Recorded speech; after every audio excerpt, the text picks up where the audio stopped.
I'm going to be talking about why organizations get Kaizens wrong, and I'm going to give you specifically 5 reasons that I feel a lot of organizations get Kaizen wrong when they're trying to implement Kaizen, use Kaizen to make improvements or solve problems. If you're interested in that, make sure you stick around.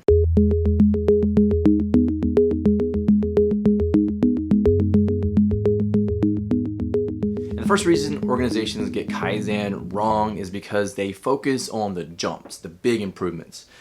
They focus on the big things, the big ideas, the big steps, right? And they miss all the little small improvements. And what happens is, if you are trying to do like a Kaizen event that's like 3 to 5 days and you try to go in there and solve all the problems, and you really leave the event solving none of the problems, because that's impossible, right? It's impossible to solve all the problems. So that's one reason that a lot of organizations get Kaizen wrong. Though the real focus on Kaizen should be not even really events, although they have their place.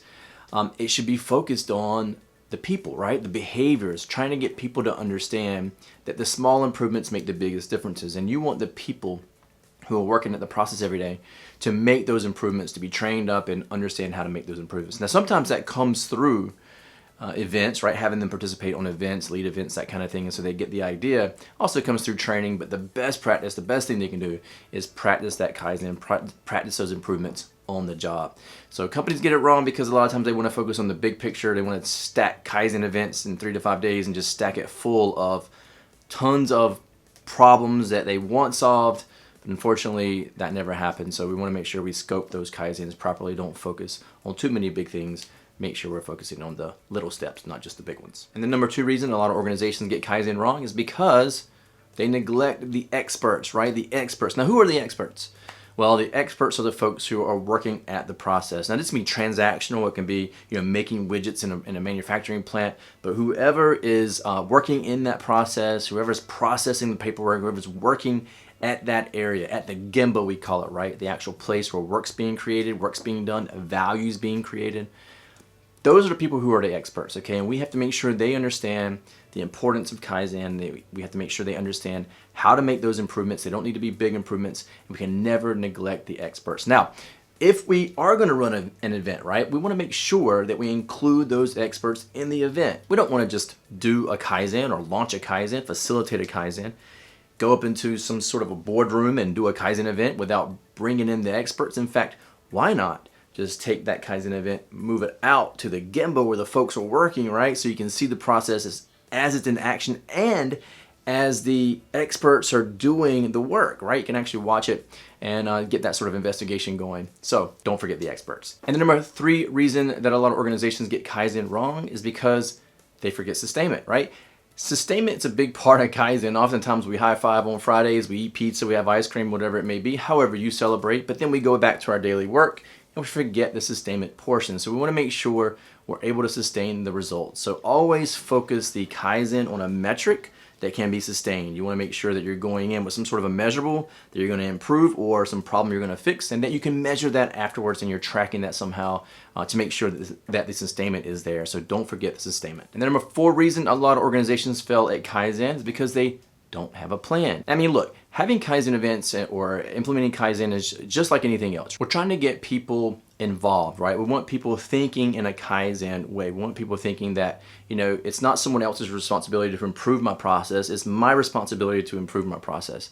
But we got to have a plan for all of that. We got to have a plan that attacks Kaizen from a strategic level. If you're thinking about Hoshin Kanri or policy deployment, we want to make sure that we have the leaders of each department thinking about Kaizen for the upcoming year. What kind of Kaizen events are you going to do? And a lot of times people are, they might not know what kind of Kaizens they're going to do. So as facilitators, as leaders, we have to talk to them about what their problems are. Well, tell me 2 or 3 of your biggest problems from the previous year, this year. And they'll be able to do that, right? Because most of the time, these leaders, they always have problems and they're always wanting help. And so it's up to us to sort of pull that out of them. So ask them the question, like, what kind of problems are you having? Make sure you get those Kaizen events down on paper in a plan somewhere. A Hoshin Kanri would be great. And you don't necessarily have to know exactly what Kaizens you're going to do. You just have to know what problems the leader is having. And that way you can just put some sort of title down that reminds you of that, and then put that Kaizen event in the plan for the upcoming year. Now, there is some prioritization and things that takes place, because if you have 10 departments and 10 leaders, and 10 departments and 10 leaders tell you 2 or 3 things, that's 20 to 30 Kaizens you're going to have to do. So obviously some prioritization is going to have to take place, But that's easily done because it usually comes down to numbers, right? Finance and making sure that which ones have the biggest impact. Sometimes those are the ones you want to do, but nevertheless, you want to make sure that you have a plan for Kaizen. And the number 5 and final reason that a lot of organizations get Kaizen wrong is because they give up too soon. I've seen a lot of companies send out employees, right? They find some people that are really interested in Lean or Six Sigma or continuous improvement, and they go, look, we found a Kaizen training, a week-long training, we're going to send you off to training. And then when you come back, we'll talk about some projects. And so that person's all eager. They go off to training and then they come back and they've learned a little bit in the 5 days of training, right? But you or leaders sometimes expect them to do Kaizens. So just do Kaizens and be successful. And that's not the way it works. And when you think about continuous improvement, you learn something and then you apply it and you're going to mess up, but then you improve a little more and you mess up some more and you improve a little more, and that's continuous improvement. But a lot of organizations will take that individual and say, listen, I need you to solve X, Y, and Z, these 3 problems, and that person has no idea what they're doing, so they're going to go into the Kaizen, they're going to mess up because they don't know the concepts and the tools, and it's going to be quite disastrous if the leaders don't prep them and don't set that person up for success. So it's important that we set those people up for success. It's great to identify those people, but let's set them up for success. Let's not expect the world out of them when they get back, right?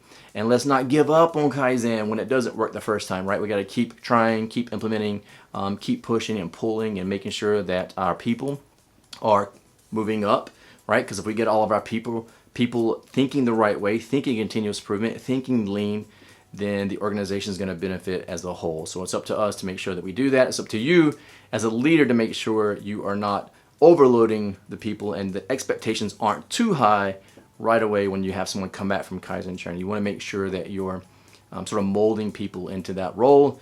And they're going to be more successful in the long run if you do that, and they're going to benefit your company more if you do that. So make sure you don't give up on Kaizen too soon, because Kaizen works. I didn't make this up.